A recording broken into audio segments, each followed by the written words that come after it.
বিশ্ব রাজনীতির দাবার বোর্ডে 2026 সাল কি কোনো বড় পরিবর্তনের মোড় নিতে যাচ্ছে? জো বাইডেনের বিদায় আর ডোনাল্ড ট্রাম্পের হোয়াইট হাউসে প্রত্যাবর্তন, সব মিলিয়ে আগামী বছরকে বলা হচ্ছে বিশ্ব শক্তির ভারসাম্যের এক চরম সন্ধিক্ষণ বা হিঞ্জ ইয়ার। ইউক্রেন রাশিয়া যুদ্ধ, তাইওয়ান সংকট থেকে শুরু করে ভেনেজুয়েলায় মার্কিন সামরিক চাপ, সবখানেই এক নতুন সমীকরণের আভাস পাওয়া যাচ্ছে। ডোনাল্ড ট্রাম্পের আমেরিকা ফার্স্ট নীতি আর রাশিয়া, চীন, ইরান, উত্তর কোরিয়ার ক্রমবর্ধমান শক্তি কি পাল্টে দেবে আগামীর বিশ্ব ব্যবস্থা? মার্কিন জাতীয় নিরাপত্তা পরিষদের সাবেক জ্যেষ্ঠ কর্মকর্তার বিশ্লেষণ থেকে পাওয়া তথ্য নিয়ে বিস্তারিত থাকছে রোমাঞ্চ তালুকদারের প্রতিবেদনে।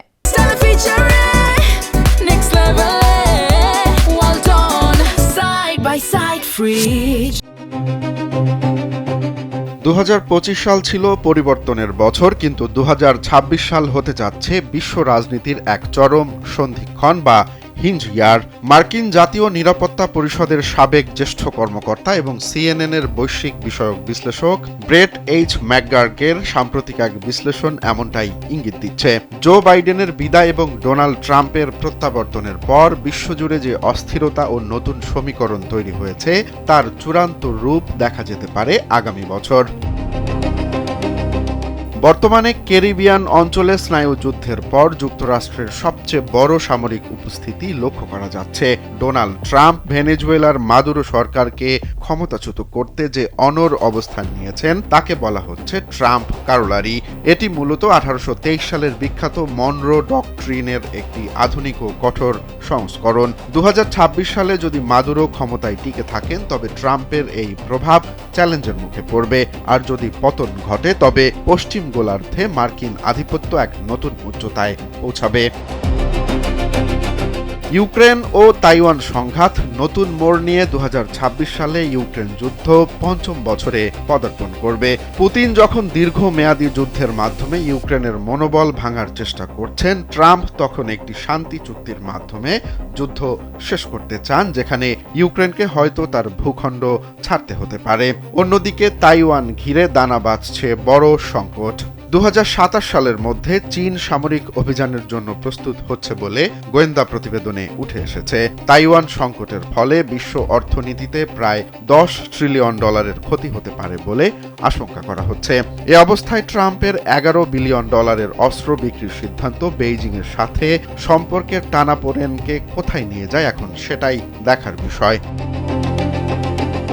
ইসরায়েল ও ইরানের ভাগ্য নির্ধারণ মধ্যপ্রাচ্যের রাজনীতিতে 2026 সাল হবে অত্যন্ত গুরুত্বপূর্ণ। অক্টোবরের মধ্যে ইসরায়েলের সাধারণ নির্বাচন হওয়ার কথা।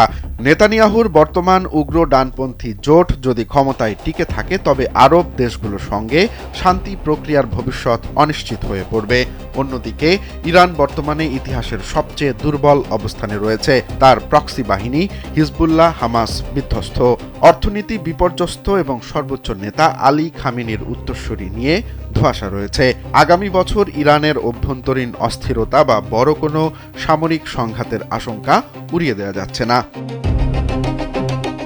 সন্ত্রাসবাদ ও এআই বিপ্লব নিয়ে ম্যাকগার্ড সতর্ক করে বলেন যে বিশ্ব শক্তির লড়াইয়ের আড়ালে আইএস ও আল কায়দা আবারও শক্তিশালী হচ্ছে।